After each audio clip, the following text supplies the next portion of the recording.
I'll just start with a couple house rules. If everyone can put their phone on mute, and also we ask that there are no conversations during the interview. We would not want the candidates to become distracted in their moment. So we would appreciate if you would adhere to those guidelines. However, if you have a conversation, you can step out into the lobby and have those conversations because we would not want you to miss an important call.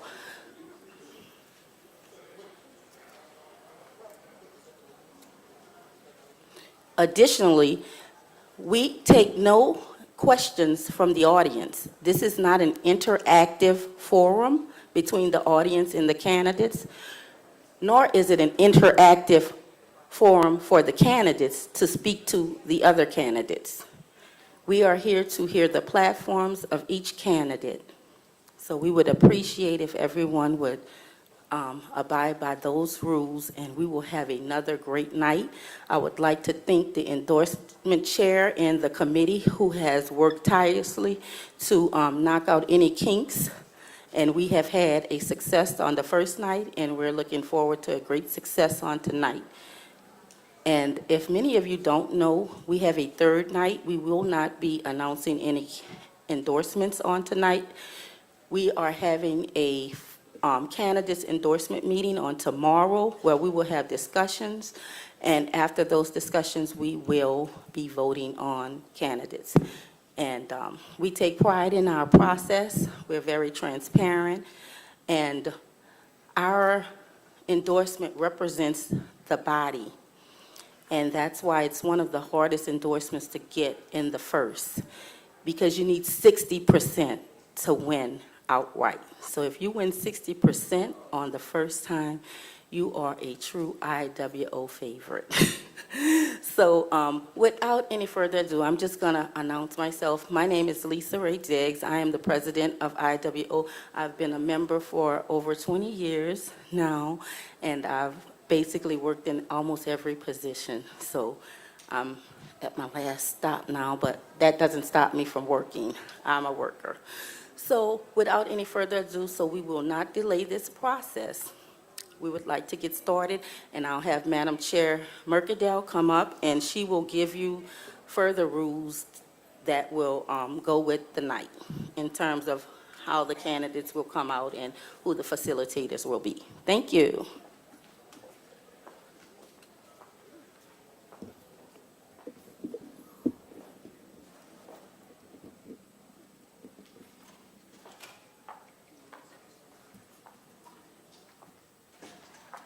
Good evening, everyone. And thank you for being here. Thank you to our entire board. Thank you to the endorsement committee. And we look forward to quite an interesting conversation tonight. And with that, I want to give you what the instructions are. Each candidate will be allowed to speak 2 minutes. They will do 2 minutes of an opening. They will do 2 minutes of a closing, and they will answer 3 questions, 2 minutes each. We will have individuals, our endorsement committee members will be sitting here. Our timekeepers will sit here, so you guys be sure to focus and see our timekeepers. And our facilitators will also be sitting, waiting to come up. So don't want to belabor time because we don't want to be here all night. I would like to ask if Ms. Karen Rogers-Batiste would please come up so she could open and get us started with this mayor's race. Thank you guys again.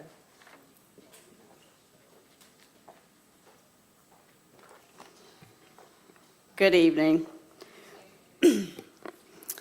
I'm Karen Rogers-Batiste, as Miss D, I call her, just stated. And it's truly a pleasure, it's truly a privilege to welcome 3 leaders who have each made a significant investment in New Orleans. I'm going to call you up, State Senator Royce Duplessis, Councilmember Oliver Thomas, and Council at Large Helena Moreno.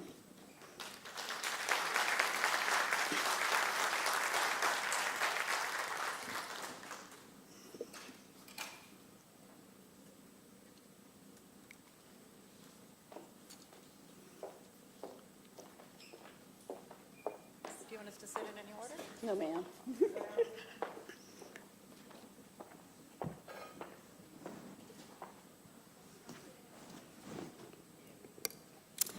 Again, thank you for your dedication to this city, not only in the position you have held, but also in your ongoing commitment as candidates for mayor.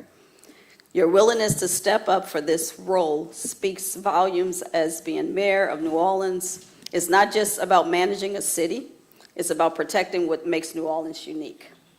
We are currently facing substantial challenges, including addressing crime, improving infrastructure, and ensuring that promises made to residents results in tangible outcomes.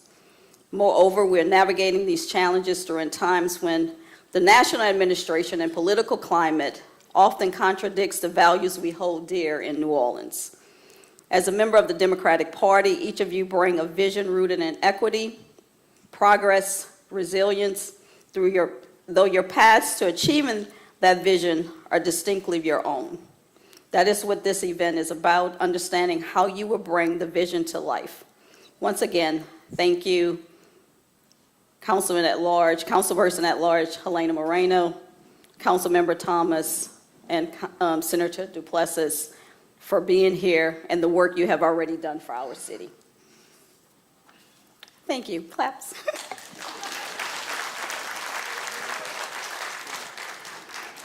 So now to what we're here for. Each candidate will be allowed to present opening and closing remarks. We will start with opening remarks with 2 minutes each. And we will start with you, Council at Large Member Helena. Thank you. Well, good evening. It's great to be before IWO. I've certainly been before this group many, many times before. I'm Helena Moreno, and I'm running for mayor because I do believe that you deserve more from your city. And you believe you deserve a city that's much easier to live in. As I mentioned, you know, I've been part of IWO for quite some time, and many of the women who I've met who are part of IWO have actually really helped to guide and to mentor me to become the leader who I am today.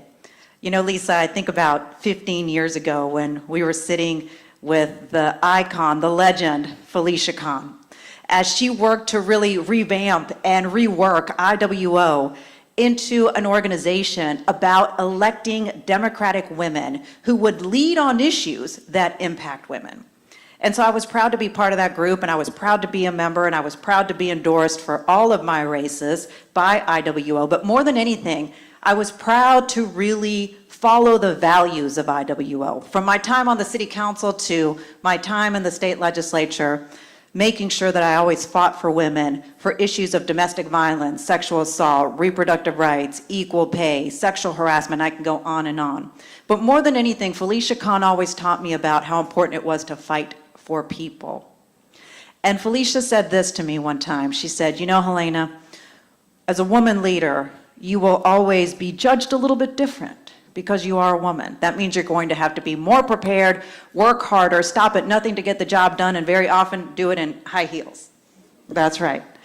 And so when I become mayor, that is what you will have. Someone who is always prepared, always ready, and always right there for the people of New Orleans, ready to fight for New Orleans, because that's what we've been missing, and that's what I'll provide when I become mayor. Thank you all so much. Good to be with y'all. Senator Duplessis.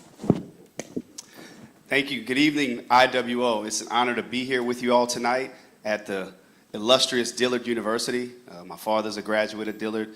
My grandmother was a graduate of Dillard. She was actually Miss Dillard when she was here, so I'm always feeling like I'm on hollow grounds. I'm a product of this community. My mother and father raised me and my 3 brothers right up the street in Gentilly Woods, specifically on Pontchartrain Park. My mother was a postal worker. She started at the bottom and worked her way up. My dad was a school teacher in the Orleans Parish School System. We love this city. They raised me and my 3 brothers to believe in hard work, respect for one another, and doing everything you can to make the community better. I didn't come from a political family, but I came from a family that gave me and my 3 brothers the ingredients to be successful. And I've always believed that every child deserves that. You don't have to be rich. You just need to have the basics. That's what they gave us. But right now, too many families in our community don't have that. Over the past 4 years, over 20,000 people have left our city. And it hasn't, in most cases, been by choice. It's been because we have a crisis in leadership. We have a crisis in leadership at City Hall. We have a crisis in leadership that's been focused on the wrong things. I'm proud of my service in government that started going back to 2006 when I was chief of staff to a New Orleans city councilman. Post-Katrina New Orleans, I got a great experience not only helping people, but seeing the importance of having the right people in public office at the right time. The council and the mayor didn't always agree. The council and the mayor has never always agreed, but what we did do was that we've gotten rooms and we worked together. That's what we're missing right now in the city of New Orleans. I've worked at the state capitol now for over 7 years in a very hostile climate, Republican dominated. Y'all know my record. I've fought for women's rights, women's reproductive rights. I've gotten historic, groundbreaking legislation passed that I'm happy to talk to you all about tonight.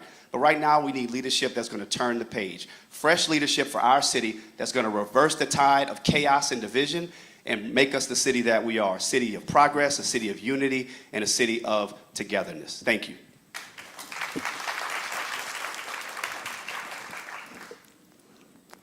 Councilmember Oliver Thomas. Give me the introduction, too. First of all, Sorry. Senator, congratulations to the Senator and Councilmember for just offering yourself up for this effort. If anyone knows how difficult, how tenuous and strained it can be, Lord knows I've done it a few times, I know that.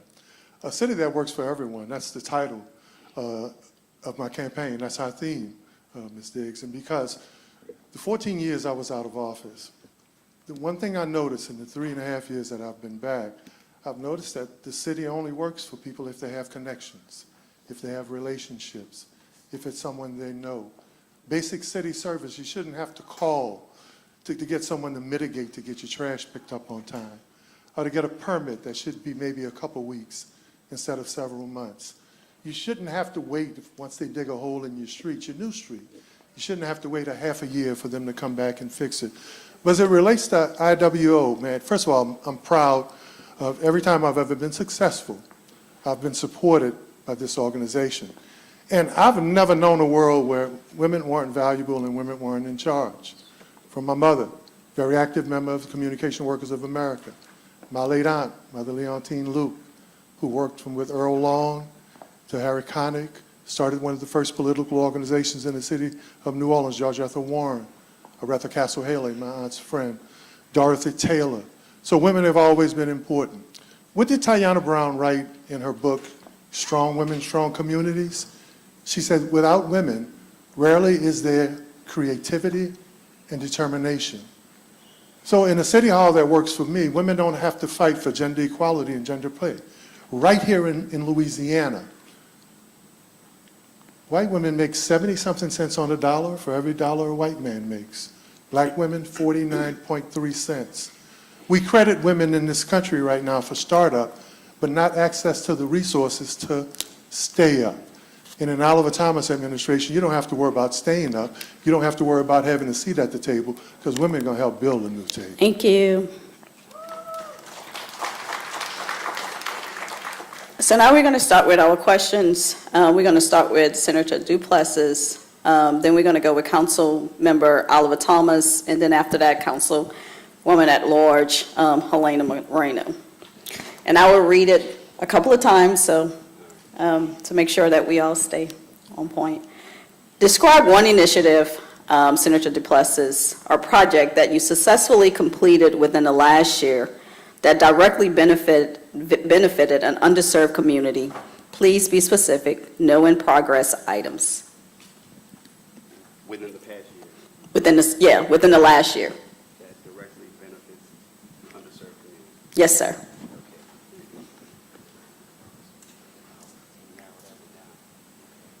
So, as a member of the legislature, we get to not only push for and against legislation, but we also get to sponsor various funding items in the budget.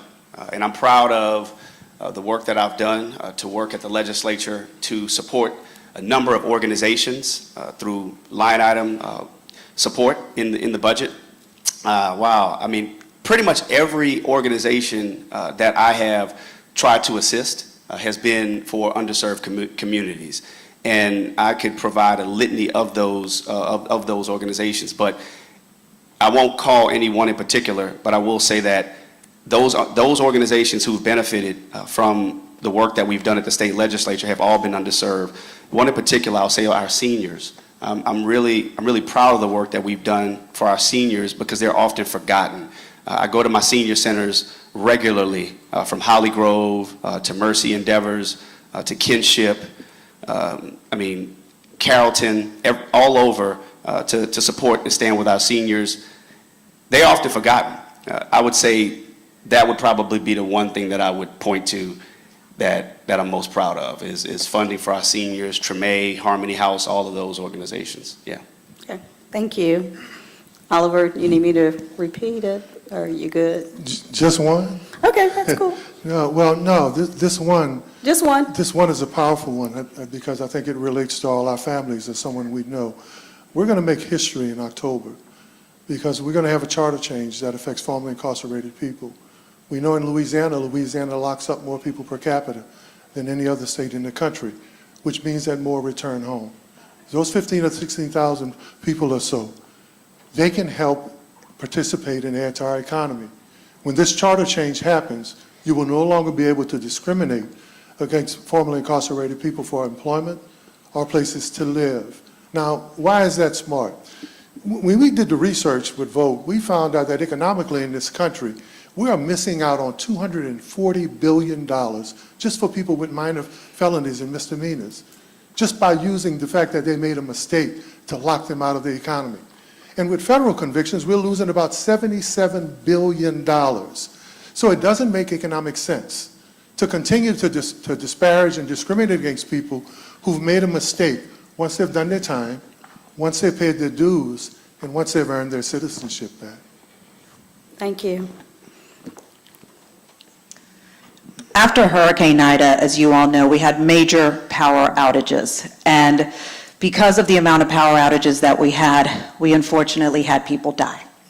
And I vowed after that to do all possible to harden our electric grid so that we could better withstand storms, and then also work to create community lighthouses, which are microgrids, solar panels along with batteries, so that there were places within the communities that could always light up so people could get in there the air conditioning, plug in their phones, get some water, get the resources that they need. So I worked on this docket for years, and over the past year, we finally got it done. It's over $200 million worth of upgrades to harden our electric grid so that we can better withstand storms. And I was able to do it in a way where we were able to get federal grants and also through settlement dollars with Entergy, pay for it so that it wouldn't be on the backs of ratepayers. So one, hardening the grid. Number two is adding more money for these community lighthouses. I'm working on a $32 million docket right now to add even more community lighthouses so that we have those additional resources available and ready to go. And then also at the same time, figuring out what community centers of ours, what libraries of ours, we can also put solar panels and batteries on so that we can also save on costs for energy every day as we operate as a city of New Orleans. So that's one that I'm expanded into many things, but that's just over the past year. And when you talk about underserved communities, I want to mention that the very first project that we got off the ground and is in construction now is one actually in New Orleans East, a transmission project. Thank you.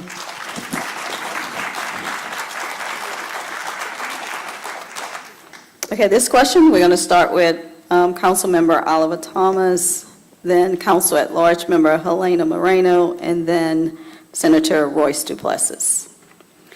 What do you believe can be done to attract and cultivate small businesses, me one, in our city?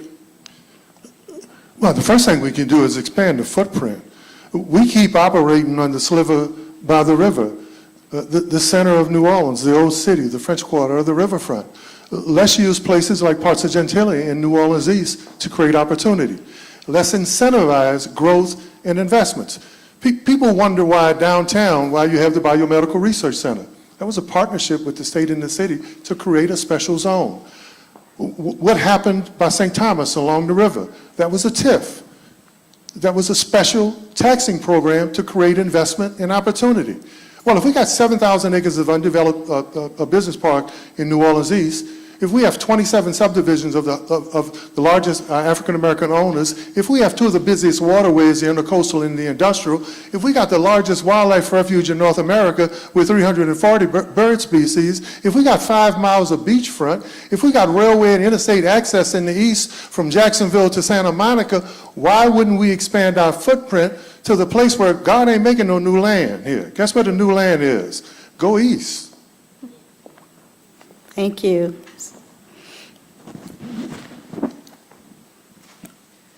The best thing that we can do right now to support our small businesses is to absolutely overhaul and revamp safety and permits. Safety and permits completely broken. It is an absolute barrier and hurdle to business, and more importantly, our small businesses. Right now, it takes weeks just to get an occupational license. So you are trying to come to the city of New Orleans, you're trying to start your small business, and we're saying, wait a second, wait a while. You can go to another parish and get it overnight.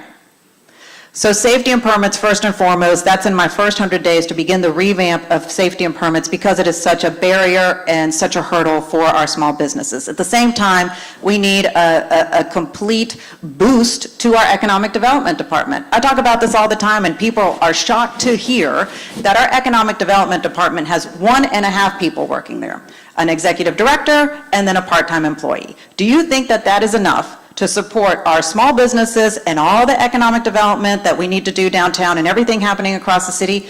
It's not. My economic development department will ensure that we have enough people there who are there to support our small businesses, but also we have people there who are going to support our entrepreneurs. Because if we really want to diversify our economy, it's about supporting our young entrepreneurs. That's how other cities were able to do it. Support our young entrepreneurs who can create these new ideas, grow their businesses, and create a more diverse economy.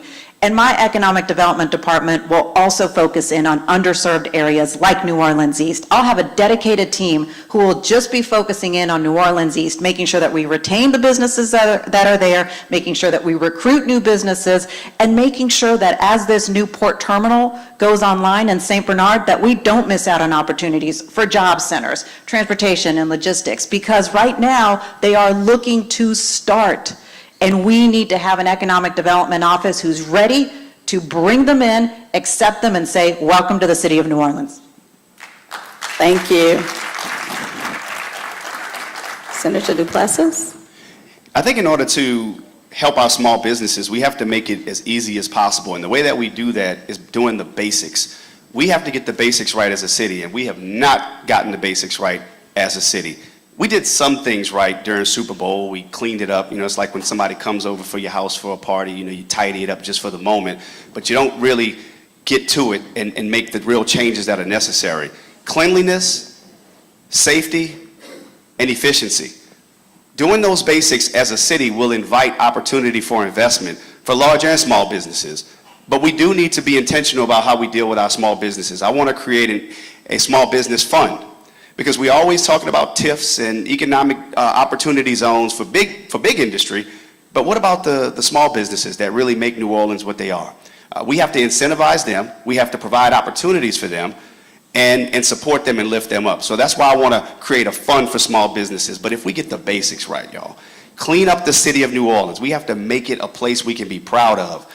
Yes, we have to deal with safety and permits. We know that, but we got to be serious about it. We got to be serious about it. It takes urgent leadership. It takes leadership that's going to embrace technology, that's going to get department heads talking to one another, that's going to get department staff knowing the roles of each department, so that when a small business person comes in there, they have what's called a case manager. You don't have to talk to 5 different people. You can talk to one person that's going to walk you through, and you don't have to hire some expensive consultant to get your permit, but you can actually get your questions answered on day one. So in my department, in my city hall, there'll be one person that's responsible for each individual, the case managers that can walk them through and facilitate economic development, because that's what we need. City Hall is broken, and we have to fix it. Thank you. Well, this is the last question. How would your administration, in order, we're going to go with Senator Duplessis first, Councilmember Oliver Thomas, second. And I just did that? Oh, so sorry. Well, I'll go Oliver Thomas first. It's my turn, I think, to be first. Okay. I'm so sorry, but I'm up either here. way, but, Let me do what I do. We're going to go with Senator Duplessis first. I was just first. You was just first?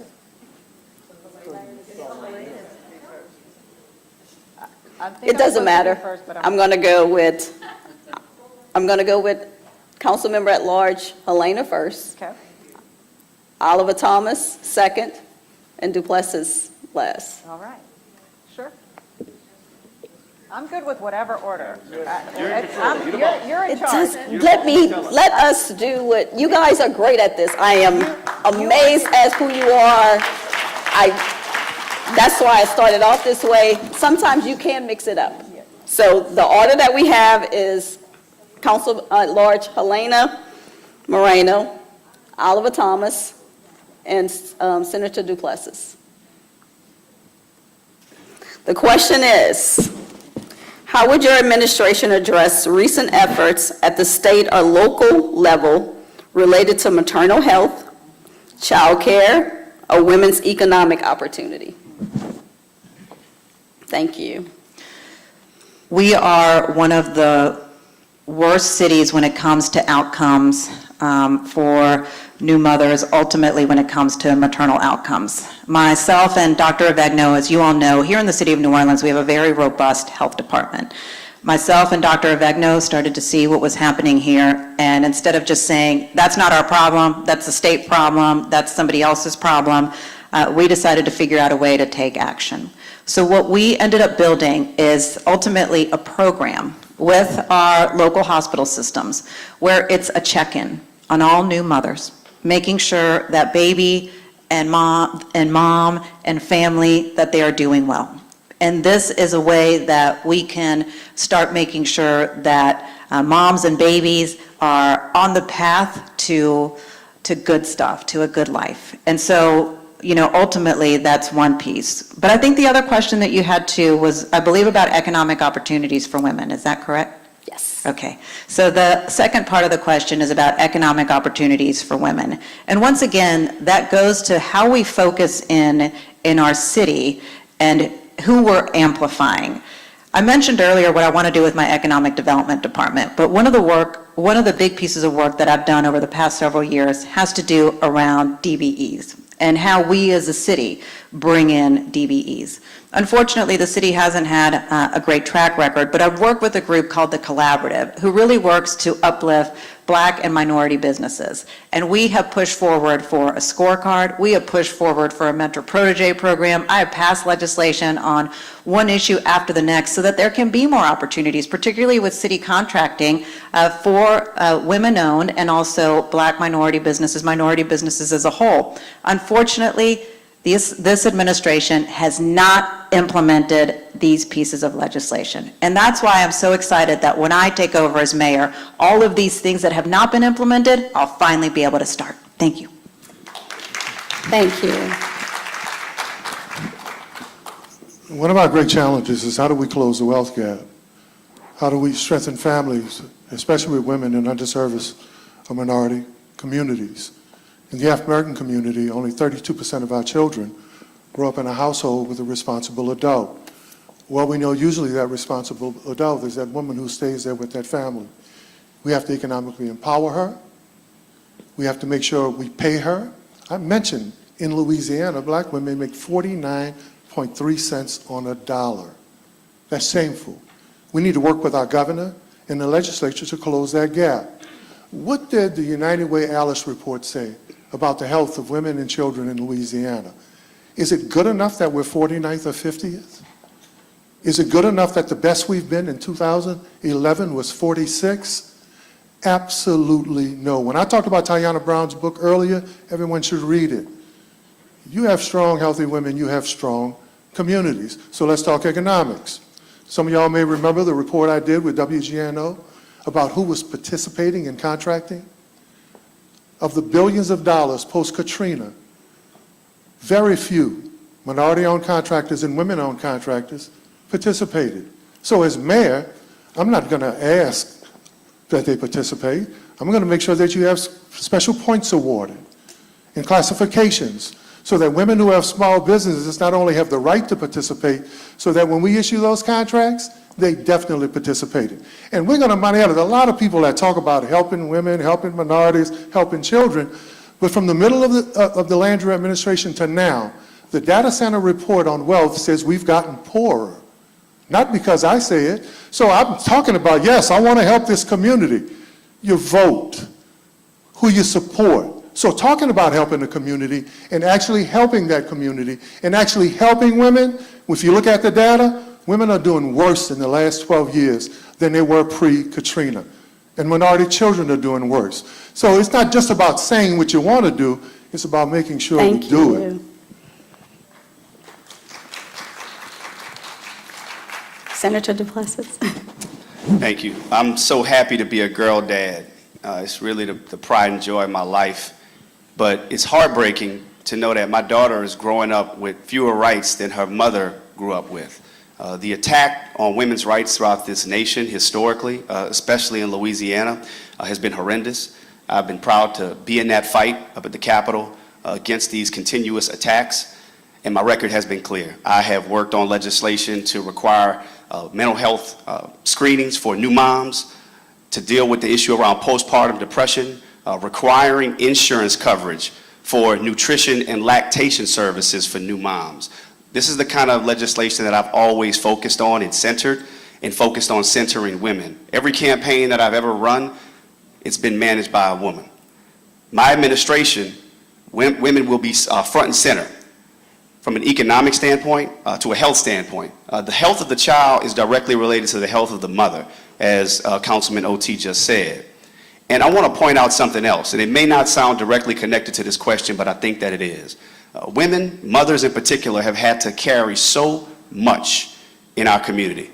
So much. That's why last year I created a task force on fatherhood engagement. Because so many of our children are growing up without fathers in the home that are placing an additional burden on women and mothers in the home. And this is a conversation that we have to have. We have to empower our men and our fathers to be more engaged in the lives of their children. And that's a conversation I'm not afraid to have. That's a conversation that I will have.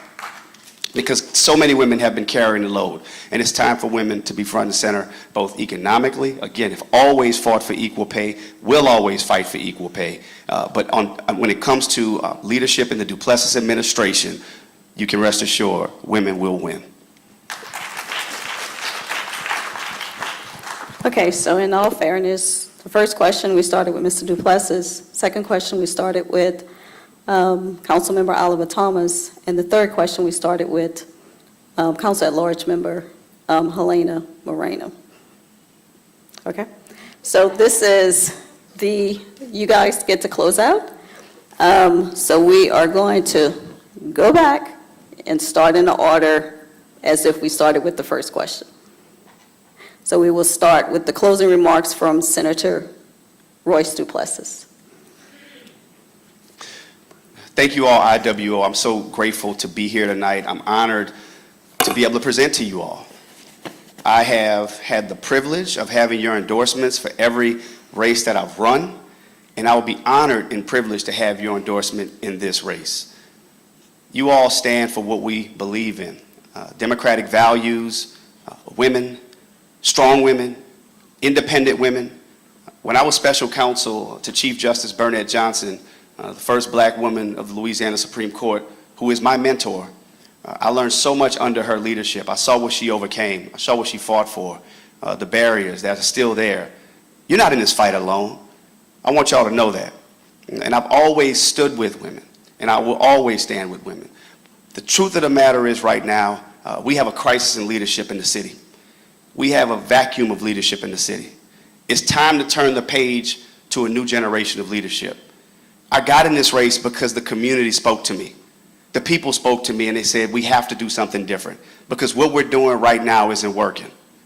The finger pointing, the fighting, the inability to get in the room and get things done. It has to stop. because the people of New Orleans are suffering. My style of leadership is one whereby if you win, that doesn't mean it's a loss for me.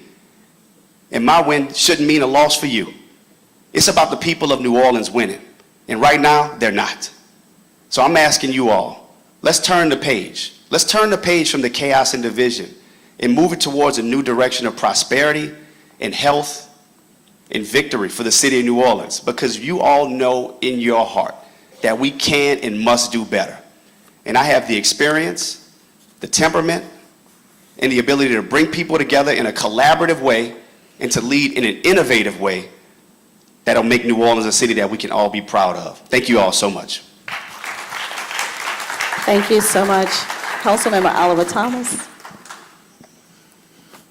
First of all, again, I want to thank IWO for this opportunity, one of the premier organizations, not just women's organizations, but when you talk about policies and how we affect change and how we affect women and how we affect legislation and how we affect how we live, President Diggs, you guys have been on the forefront.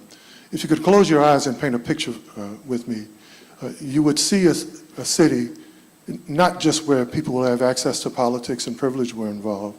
You would see a city where women and children and people from diverse communities were involved.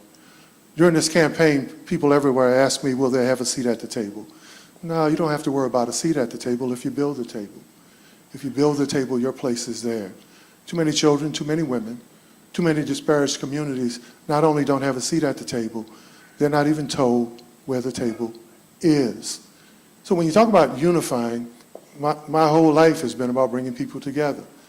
The only person in the history of the city to serve and win 3 positions on the city council. I'm the first council member to have joint meetings with Jefferson Parish officials, knowing that regional cooperation and how we work together will determine our destiny, not just as a city, but as a region. I'm the author, working with Julie Schwab Harris, of the city's first domestic violence law. The speaker at the Family Justice Center for battered women, women who had graduated to independence. They asked me to be their speaker, just a mere man. I am, when you read the Tribune, the only person who wrote an open letter asking for a retreat. And Senator is right, we got to unify. Asking for a retreat between the city council and the mayor's office, because I saw what was coming. Institutional knowledge, understanding people, platform, politics. The Tribune printed that letter saying, thank God someone's stepping up saying, let's get everybody in the room together. I couldn't get everybody in the room together. I wrote that letter twice. Yes, it's time for us to come together, but not for who's going to be elected mayor. It's time for us to come together for our families, our children, and the city of New Orleans, which is one of the greatest cities in the world. Thank you, sir. Councilwoman at Large, Helena Moreno. Thank you. Once again, thank you to IWO for having this wonderful forum tonight. All of us in this room, we all love the city of New Orleans. We know that it is a special place, but we also know that it is broken. But I am actually so excited for the future of New Orleans, because with the right leader, we can be what this city can be. We've seen what can happen when there is urgency, coordination, and collaboration. We've seen how the city can work when there's a Super Bowl coming. All of a sudden, all the departments are working together, everybody gets in line, works with outside stakeholders, and our issues that we face around our city with basic services, all of a sudden those things get fixed. Well, with my administration, that's not going to be the exception anymore. That's going to be the standard, because that's what the people of New Orleans deserve. Many of the people in this room, you all know me. You've worked with me, and you know that when I say I'm going to do something, I won't stop until the job is done. I don't mind if it's a tough fight. I get in there and I get it done. During my time in media, I learned all about how to communicate with people. You're going to get a very transparent administration with me. During my time in the legislature, I learned how to navigate all the different obstacles in Baton Rouge and was able to pass very difficult legislation that people thought would never be able to be passed, but we got it done. And on the city council, I was able to learn very intricately and closely the problems with our city departments, and I know how to fix them. For too long, my ideas, my legislation have been ignored and pushed to the side, but no longer will that happen when I become mayor. It's time to get the job done. In 2024, a lot of us worked to get Kamala Harris elected President of the United States. She was qualified, she was ready, she was on her way to become a great president, and this country passed on her. IWO, I'm qualified, I'm ready, and I'm asking you not to pass on me. I'm humbly asking for your endorsement. Thank you.